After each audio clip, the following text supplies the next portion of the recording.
ಮುಂದೆ ಶಿವನ ಕುರಿತು ನಾಲ್ಕಾರು ವಿಚಾರಗಳನ್ನ ನಿಮಗೆ ತಿಳಿಸಿಕೊಡ್ತಾ ಇದ್ದಾರೆ. ದಯವಿಟ್ಟು ಸ್ನೇಹಿತರೆ ವೇದಿಕೆಯ ಮುಂಭಾಗಕ್ಕೆ ಬರಬೇಕು. ಜೋರಾದ ಚಪ್ಪಾಳೆ ಬರಲಿ.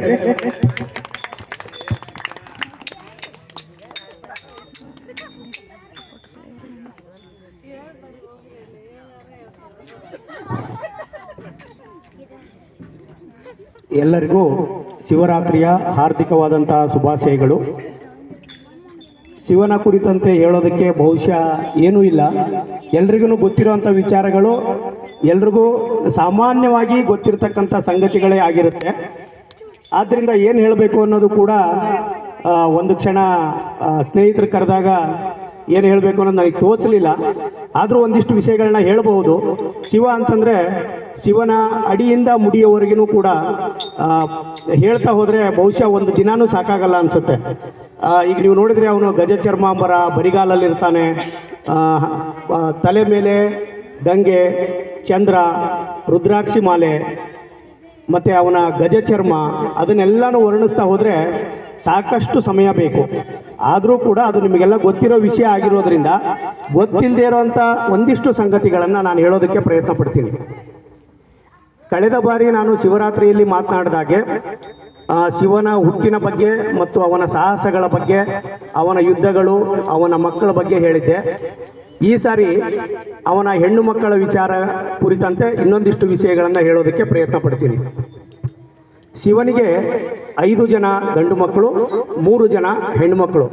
ಬಹುಶಃ ಗಂಡು ಮಕ್ಕಳು ಗೊತ್ತಿರುತ್ತೆ, ಕಳೆದ ಬಾರಿ ನಾನು ಹೇಳಿದ್ದೆ. ಹೆಣ್ಣು ಮಕ್ಕಳಲ್ಲಿ ಮೊದಲನೆಯವಳು ಅಶೋಕ ಸುಂದರಿ. ಗಣೇಶನ ಹಬ್ಬದಲ್ಲಿ ನಾನು ಗಣೇಶನ ಕುರಿತಂತೆ ಕೆಲವೊಂದಿಷ್ಟು ವಿಷಯಗಳನ್ನು ಹೇಳುವಾಗ ಗಣೇಶನ ಸಹೋದರಿ ಅಂತ ಹೇಳಿದ್ದೆ, ಮಾನಸ. ಅವಳು ಶಿವನ 2ನೆಯ ಮಗಳು. 3ನೇಯವಳು ಜ್ಯೋತಿ. ಒಟ್ಟು 8 ಜನ ಮಕ್ಕಳು. ಆ 8 ಜನ ಮಕ್ಕಳಲ್ಲಿ ಬೇರೆ ಬೇರೆ ಥರದಲ್ಲಿ ಬೇರೆ ಬೇರೆಯಾಗಿ ರಾಕ್ಷಸರು ಕೂಡ ಇದ್ದಾರೆ ಆ 8 ಜನರಲ್ಲಿ. ಅದರಲ್ಲಿ ಅಂಧಕ ಕೂಡ ಹೌದು. ಭೌಮ ಅಂತ ಒಬ್ಬನಿದ್ದಾನೆ, ಅವನನ್ನು ಮಂಗಳ ಅಂತ ನಾವು ಕರಿತೀವಿ, ಮಂಗಳ ಗ್ರಹ. ಆ ಮಂಗಳ ಗ್ರಹ ಬೇರೆ ಯಾರು ಅಲ್ಲ, ಶಿವನ ಮಗ. ಅವನು ಕೂಡ ಶಿವನ ಬೆವರಿನಿಂದ ಹುಟ್ಟಿದವನು. ಹುಟ್ಟಿದ ತಕ್ಷಣ ಆ ಶಿಶುವನ್ನು ಭೂಮಿಗೆ ಒಪ್ಪಿಸ್ತಾರೆ. ಅವನನ್ನು ಬೆಳೆಸಿ ದೊಡ್ಡವನನ್ನಾಗಿ ಮಾಡಬೇಕು ಅಂತೇಳಿ. ನಿಮಗೆಲ್ಲ ರಾಮಾಯಣ ಗೊತ್ತಿರಬೇಕಾದ್ರೆ, ರಾಮಾಯಣದಲ್ಲಿ ಸೀತೆ ಮತ್ತು ರಾಮನ ಮದುವೆ ಆಗುವಂಥ ಸಂದರ್ಭದಲ್ಲಿ ಆ ಸೀತೆಗೆ ಒಬ್ಬ ಸಹೋದರ ಬೇಕು ಅಂತ ಆ ಪುರೋಹಿತರು ಹೇಳ್ತಾರೆ. ಕೆಲವೊಂದು ಸಂಪ್ರದಾಯಗಳನ್ನು ಮಾಡಬೇಕಾದ್ರೆ ಆ ಹೆಣ್ಮಗಳಿಗೆ ಒಬ್ಬ ಸಹೋದರ ಇರಬೇಕು, ಅಣ್ಣನೋ ತಮ್ಮನೋ. ಹಾಗಾಗಿ ಯಾರಿದ್ದಾರೆ ಅಂತ ಕೇಳಿದಾಗ ಭೂಮಿ ತಾಯಿ ಹೇಳ್ತಾಳೆ, ನನಗೊಬ್ಬ ಮಗ ಇದ್ದಾನೆ ಮಂಗಳ ಅಂತೇಳಿ. ಸೊ ಅವನು ಸೀತೆಗೆ ಅಣ್ಣನಾಗಬೇಕು, ಹಾಗಾಗಿ ಅವನನ್ನು ನೀವು ಬಳಸ್ಕೋಬಹುದು ಅಂತೇಳಿ. ಆದ್ರಿಂದ ಸೀತೆಗೆ ಅಣ್ಣನಾಗಿಯೂ ಶಿವನಿಗೆ ಮಗನಾಗಿಯೂ ಜನಿಸಿದಂಥವನು ಮಂಗಳ. ಯಾರಿಗಾದ್ರೂ ಗೊತ್ತಿತ್ತಾ? ಗೊತ್ತಿಲ್ಲ ಅನ್ಕೊಂತೀನಿ. ಶಿವನಿಗೆ ಒಬ್ಬ ಅಕ್ಕ ಕೂಡ ಇದ್ದಾಳೆ. ಯಾರಾದ್ರೂ ಹೇಳಬಲ್ರಾ? ಶಿವನಿಗೆ ಒಬ್ಬ ಅಕ್ಕ ಇದ್ದಾಳೆ, ಅವಳ ಹೆಸರು ಅಸಾವರಿ ಅಂತ. ಪಾರ್ವತಿಯೇ ಸ್ವತಃ ಶಿವನನ್ನ ಬೇಡ್ಕಂತಾಳೆ, ನಾನು ಒಬ್ಬಳೇ ಇರೋದಕ್ಕೆ ತುಂಬ ಬೇಜಾರು, ಹಾಗಾಗಿ ನನಗೊಬ್ಳು ನಾದಿನಿ ಬೇಕು ಅಂತ. ಅತ್ತಿಗೆ ನಾದಿನಿ ಮನೆಯಲ್ಲಿದ್ದರೆ ಸ್ವಲ್ಪ ಸರಸ ಸಲ್ಲಪ್ಪ ಚೆನ್ನಾಗಿರುತ್ತೆ, ಜೀವನಾನು ಖುಷಿ ಖುಷಿಯಾಗಿ ನಡೆಯುತ್ತೆ, ಹಾಗಾಗಿ ಒಬ್ಬಳು ನನಗೆ ನಾದಿನಿ ಬೇಕು ಅಂತ ಹೇಳಿದಾಗ ಶಿವ ಅಸಾವರಿಯನ್ನು ಸೃಷ್ಟಿ ಮಾಡ್ತಾನೆ. ಇವಳು ನನಗಿಂತ ದೊಡ್ಡವಳು ಅಂತ ಹೇಳ್ತಾನೆ. ಅವಳು ಚಿಕ್ಕವಳಿದ್ದಾಗಿಂದಲೂ ಈ ಕಾಡು ಮೇಡುಗಳಲ್ಲಿ ಬೆಳೆಯೋದ್ರಿಂದ ಅವಳನ್ನು ವನದೇವತೆ ಅಂತ ಕರೀತಾರೆ. ನಾವು ಅವಳನ್ನು ಗ್ರಾಮ ದೇವತೆ ಅಂತ ಕರಿತೀವಿ ಹಳ್ಳಿಗರು. ಹಾಗಾಗಿ ಪ್ರತಿ ಗ್ರಾಮ ದೇವತೆಯೂ ಕೂಡ ಶಿವನ ಅಕ್ಕ ಅಂಥೇಳಿ ಭಾವಿಸ್ತಾರೆ. ಶಿವನ ಅಕ್ಕನ ಹೆಸರು ಅಸಾವರಿ ಅಂತೇಳಿ. ಇನ್ನು ಈ ಶಿವರಾತ್ರಿಯನ್ನು ಯಾಕೆ ಇವತ್ತೇ ಆಚರಿಸಬೇಕು ಅನ್ನೋದಕ್ಕೆ ನಿಮಗೆಲ್ಲ ಒಂದಿಷ್ಟು ಸಂಗತಿಗಳು ಗೊತ್ತಿರುತ್ತೆ. ಗೊತ್ತಿಲ್ಲದನ್ನು ಹೇಳೋದಕ್ಕೆ ನಾನು ಪ್ರಯತ್ನ ಪಡ್ತೀನಿ. ಶಿವರಾತ್ರಿ ಶಿವನನ್ನು ಧ್ಯಾನ ಮಾಡೋದಕ್ಕೆ ಒಂದು ಪರ್ವಕಾಲ. ಪರ್ವಕಾಲ ಅಂತಂದರೆ ಅದನ್ನು ದೇವತೆಗಳ ಸೃಷ್ಟಿ ಮಾಡಿರತಕ್ಕಂಥ ಒಂದು ಸಂಧಿಕಾಲ ಅಂತ ಹೇಳ್ಬೋದು. ಇವತ್ತು ಶಿವರಾತ್ರಿ ಶಿಶಿರ ಮಾಸದ ಮಾಘ ಮಾಸದ ಶುಕ್ಲ ಪಕ್ಷದ ಚತುರ್ದಶಿ ಅಥವಾ ತ್ರಯೋದಶಿ ಇಲ್ಲ ಚತುರ್ದಶಿ ಎಂದು ಶಿವರಾತ್ರಿ ಬರುತ್ತೆ. ರಾಕ್ಷಸರು ಮತ್ತು ದೇವತೆಗಳು ಸಮುದ್ರ ಮಂಥನವನ್ನು ಮಾಡಬೇಕಾದ್ರೆ ಆ ಸಮುದ್ರ ಮಂಥನದಲ್ಲಿ ಸುಮಾರು ವಸ್ತುಗಳು ಬರುತ್ತೆ. ಕಾಮಧೇನು, ಕಲ್ಪವೃಕ್ಷ, ಅಪ್ಸರೆಯರು, ಹೀಗೆ ಒಳ್ಳೆಯದೆಲ್ಲ ಬರಬೇಕಾದ್ರೆ ಕೆಟ್ಟದ್ದು ಕೂಡ ಬರುತ್ತೆ. ಅದು ಕಾರ್ಕೋಟಕ ವಿಷ ಅಥವಾ ಹಾಲಾಹಲ. ಆ ವಿಷವನ್ನು ಯಾರಾದರೂ ತಗೋಬೇಕಿತ್ತು ಅಥವಾ ಸ್ವೀಕರಿಸಬೇಕಿತ್ತು, ತಗೊಳ್ಳದೆ ಹೋದರೆ ಇಡೀ ವಿಶ್ವವನ್ನು ಅದು ವ್ಯಾಪಿಸಿ ಸರ್ವನಾಶ ಮಾಡುವಂಥ ಸಂದರ್ಭ ಬರ್ತಾ ಇತ್ತು. ಹಾಗಾಗಿ ಆ ಕಾರ್ಕೋಟಕ ವಿಷವನ್ನು ಕುಡಿಬಲ್ಲಂತ ಅಥವಾ ಸ್ವೀಕರಿಸಬಲ್ಲಂತ ಯಾರಾದರೂ ಒಬ್ಬ ವ್ಯಕ್ತಿ ಇದ್ದರೆ ಅಥವಾ ದೇವರಿದ್ರೆ ಅದು ಶಿವ. ಆ ಶಿವ ಆ ಕಾರ್ಕೋಟಕ ವಿಷವನ್ನು ಕುಡಿದಂತಹ ದಿನ ಇವತ್ತು, ಅಂದರೆ ಶಿಶಿರ ಋತುವಿನ ಮಾಘ ಮಾಸದ ಶುಕ್ಲ ಪಕ್ಷದ ಚತುರ್ದಶಿ ಎಂದು. ಈ ತ್ರಯೋದಶಿ ಮತ್ತು ಚತುರ್ದಶಿಯ ಸಂಗಮವೇ ಅಥವಾ ಆ ಸಂಧಿಕಾಲವೇ ಶಿವರಾತ್ರಿ ಅಂತ ಕರೀತಾರೆ. ಈ ಮಹಾಶಿವರಾತ್ರಿ ಇನ್ನೇನು ಬೇರೆ ಘಟನೆಗಳಿಗೆ ಹೋಲಿಕೆ ಆಗುತ್ತೆ ಅಂತಂದ್ರೆ, ಸತೀದೇವಿ ಮತ್ತು ಶಿವ ಮದುವೆ ಆದಂತಹ ಒಂದು ಶುಭ ದಿನ. ಹಾಗಾಗಿ ಇದು ಶಿವರಾತ್ರಿ. ಇನ್ನು ಮೂರನೇದಾಗಿ ಬ್ರಹ್ಮನಿಗೆ ಸಾಕ್ಷಾತ್ ಪರಶಿವ ಜ್ಯೋತಿರ್ಲಿಂಗ ರೂಪದಲ್ಲಿ ಪ್ರತ್ಯಕ್ಷನಾಗಿ ದರ್ಶನ ಕೊಟ್ಟಂತಹ ದಿನ ಕೂಡ ಇದೇ ಶಿಶಿರ ಋತುವಿನ ಮಾಘ ಮಾಸದ ಶುಕ್ಲ ಪಕ್ಷದ ಚತುರ್ದಶಿ ದಿನದಂದು. ಈ ವಿಷಯಗಳು ತುಂಬಾ ಜನಕ್ಕೆ ಗೊತ್ತಿರುತ್ತೆ, ಕೆಲವರಿಗೆ ಗೊತ್ತಿರಲ್ಲ. ಹಾಗಾಗಿ ಇಂಥ ವಿಷಯಗಳನ್ನ ನಾವು ಜಾಸ್ತಿ ಮಕ್ಕಳಿಗೆ ಹೇಳ್ಕೊಡ್ಬೇಕಾಗತ್ತೆ. ಇವತ್ತಿನ ಈ ಪೀಳಿಗೆ ಏನಿದೆ, ಈ ಪೀಳಿಗೆಯನ್ನ ಜಿಂಜಿ ಅಂತ ಕರೀತಾರೆ. ನಾವೆಲ್ಲ ಪಾಲಕರೇನಿದ್ದೀವಿ ಮಿಲೇನಿಯಂ ಅಂತಂದ್ರೆ ನಾವು ಈ ಚಿನ್ನಿ ದಾಂಡು ಆಟದಿಂದ ಹಿಡ್ಕೊಂಡು ಇವತ್ತಿನ ಲ್ಯಾಪ್ಟಾಪ್ ಹಿಡ್ಕೊಂಡು ನೌಕೆಯನ್ನು ಕಳಿಸೋ ಲೆವೆಲ್ಗೆ ನಮಗೆ ಅದೆಲ್ಲ ಗೊತ್ತಿರುವಂಥ ವಿಚಾರಗಳು. ಬಟ್ ಇವತ್ತಿನ ಜಿಂಜಿ ಅಂತ ನಾವೇನು ಕರಿತೀವಿ ಅಂದರೆ ನಮ್ಮ ಮಕ್ಕಳ ಪೀಳಿಗೆ, ಅವರಿಗೆ ಅದು ಅಷ್ಟಾಗಿ ಗೊತ್ತಿಲ್ಲ. ಇವತ್ತಿನ ಧರ್ಮ ಸಂಸ್ಕೃತಿ ಮತ್ತು ನಮ್ಮ ಆಚಾರ ವಿಚಾರ ಸಂಪ್ರದಾಯಗಳು ಬಹಳಷ್ಟು ಗೊತ್ತಿಲ್ಲ, ಮತ್ತು ನಾವು ಹೇಳಿದರೂ ಕೂಡ ಕೇಳುವಂಥ ಸ್ಥಿತಿಯಲ್ಲಿ ಇಲ್ಲ. ಅವರಿಗೆ ಆ ವಾತಾವರಣವನ್ನು ಕಲ್ಪಿಸಿ ಇದನ್ನೆಲ್ಲ ಹೇಳ್ಕೊಡ್ಬೇಕಾದಂತಹ ಜವಾಬ್ದಾರಿ ನಮ್ಮೆಲ್ಲರ ಹೆಗಲ ಮೇಲಿದೆ. ಇನ್ನು ಗಂಗೆಗೂ ಮತ್ತು ಶಿವನಿಗೂ ನಿಕಟವಾದಂತಹ ಕೆಲವೊಂದು ಹೋಲಿಕೆಗಳು ಮತ್ತು ಸಂದರ್ಭಗಳು ಸಂಬಂಧಗಳು ಇದೆ. ಹಾಗಂತ ಶಿವನಿಗೆ ಗಂಗೆ ಹೆಂಡತಿಯಲ್ಲ. ಯಾರಾದರೂ ಹೆಂಡತಿ ಅಂತ ಅನ್ಕೊಂಡಿದ್ರೆ ಅಥವಾ ಎರಡನೇ ಸಂಬಂಧ ಅಂತ ಅನ್ಕೊಂಡಿದ್ರೆ ದಯವಿಟ್ಟು ತಪ್ಪು, ಅದು ಅಲ್ಲ. ಗಂಗೆ ಶಂತನುವಿನ ಹೆಂಡತಿ. ಶಂತನು ಯಾರು ಅಂತಂದ್ರೆ ಮಹಾಭಾರತದ ಮೂಲ ಪುರುಷ ಅಂತ ನಾವೇನು ಕರಿತೀವಿ, ಅವನೇ ಶಂತನು. ಶಂತನುವಿನ ಮಗ ಭೀಷ್ಮ. ಹಾಗಾಗಿ ಭೀಷ್ಮನ ತಾಯಿಯಾದವಳು ಗಂಗೆ. ಆ ಗಂಗೆ ಕೈಲಾಸದಿಂದ ಭೂಮಿಗೆ ಇಳಿದಿದ್ದೇ ಒಂದು ರೋಚಕ ಕತೆ. ಅದಕ್ಕೂ ಮುಂಚೆ ಅವಳು ಕೈಲಾಸದಲ್ಲಿ ಇರಲಿಲ್ಲ. ಹಾಗಾದ್ರೆ ಎಲ್ಲಿದ್ಲು? ಗಂಗೆ ಹರಿಯ ಕಾಲ್ಬೆರಳಿನಿಂದ ಹುಟ್ಟುತ್ತಾಳೆ. ಹರಿಯ ಕಾಲ್ಬೆರಳಿನಿಂದ ಉದ್ಭವವಾಗಿ ಕೈಲಾಸಕ್ಕೆ ಬಂದು ಕೈಲಾಸದಲ್ಲಿ ಶಿವನ ಒಂದು ಸಾನ್ನಿಧ್ಯವನ್ನು ಪಡಿತಾಳೆ. ಹೀಗಿರ್ಬೇಕಾದ್ರೆ ಸಗರ ಅಂತ ಒಬ್ಬ ರಾಜ ಇರ್ತಾನೆ. ಆ ಸಗರ ಯಾರು ಅಂತಂದ್ರೆ, ನೀವೆಲ್ಲ ಹರಿಶ್ಚಂದ್ರನ ಕತೆ ಕೇಳಿರ್ತೀರಿ, ಅದು ಸೂರ್ಯವಂಶ. ಆ ಹರಿಶ್ಚಂದ್ರನ ವಂಶಾವಳಿಯಲ್ಲಿ ಮುಂದೆ ಸುಬಾಹು, ವಿಜಯ, ಸತ್ಯಕ ಈ ತರ ವಂಶಾವಳಿ ಮುಂದೆ ಬರುತ್ತೆ. ಅದರಲ್ಲೇ ಬಾಹುಕ ಅನ್ನೋನು ಹುಡ್ತಾನೆ.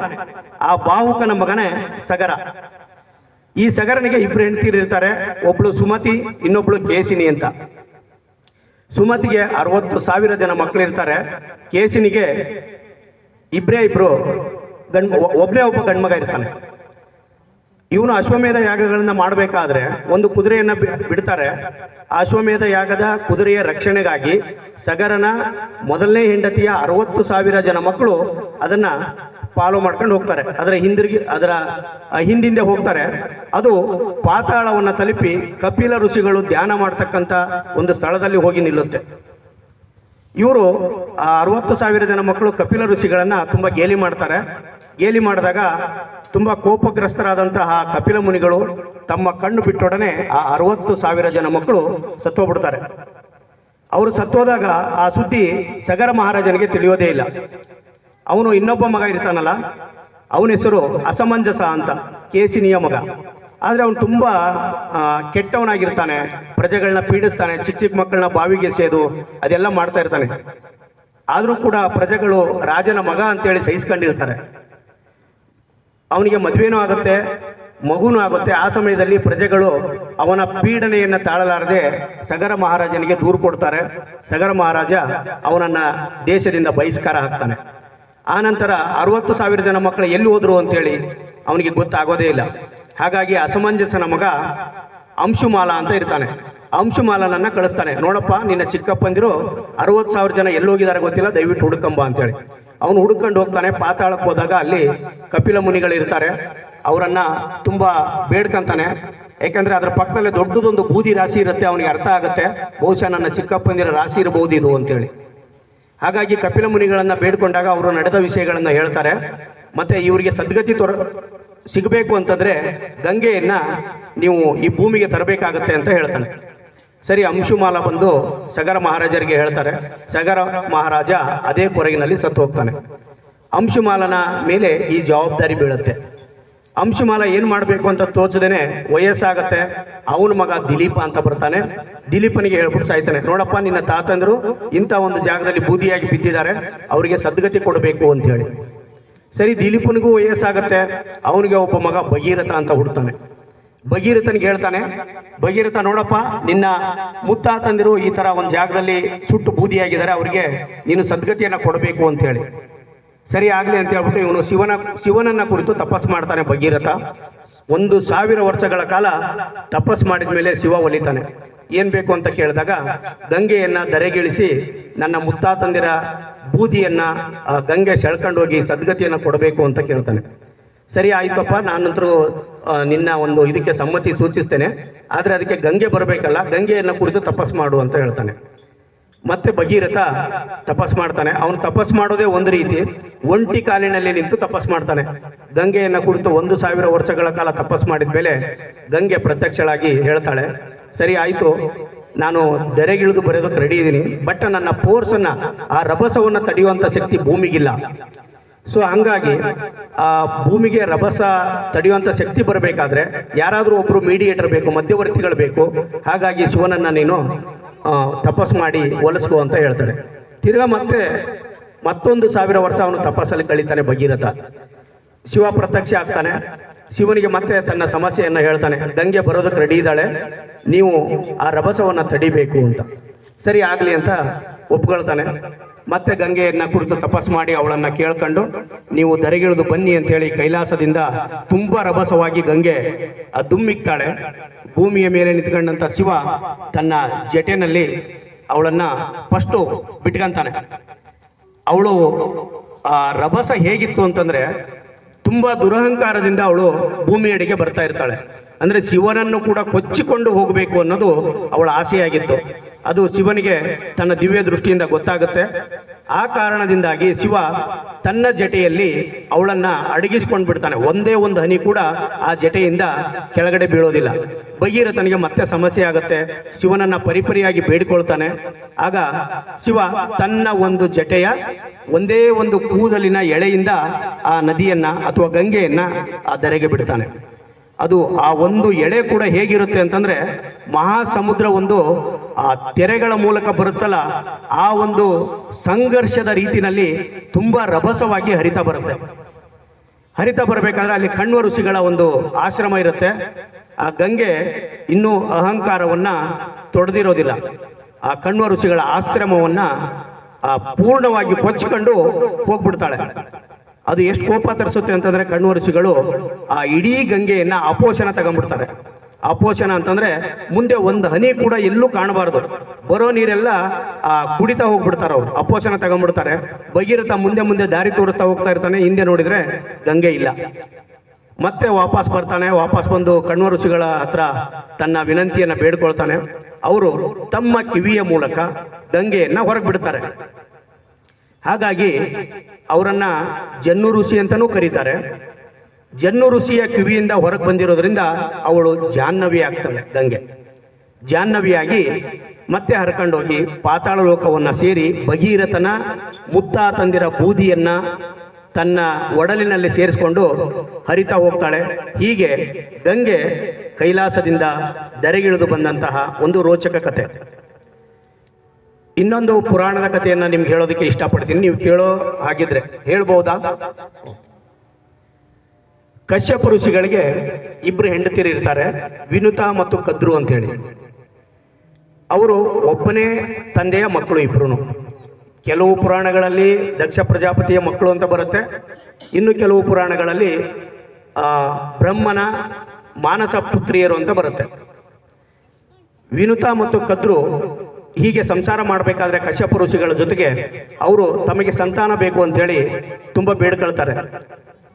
ಸಂತಾನ ಬೇಕು ಅಂತ ಹೇಳಿದಾಗ ಹೌದು ಆಗ್ಲಿ ಕೊಡ್ತೀನಿ ಅಂತ ಹೇಳ್ಬಿಟ್ಟು ಮೊದಲು ಕದ್ರುವನ್ನು ಕೇಳ್ತಾನೆ. ಕದ್ರು ಹೇಳ್ತಾಳೆ, ನನಗೆ 1,000 ಪುತ್ರರು ಬೇಕು, ಅದು ಬಲಶಾಲಿಯಾದಂಥ ಪುತ್ರರು ಬೇಕು ಅಂತೇಳಿ, ಅದು ನಾಗರೇ ಆಗಿರಬೇಕು, ನಾಗರು ಅಂದರೆ ಹಾವುಗಳು ಬೇಕು ಅಂತ ಹೇಳ್ತಾಳೆ.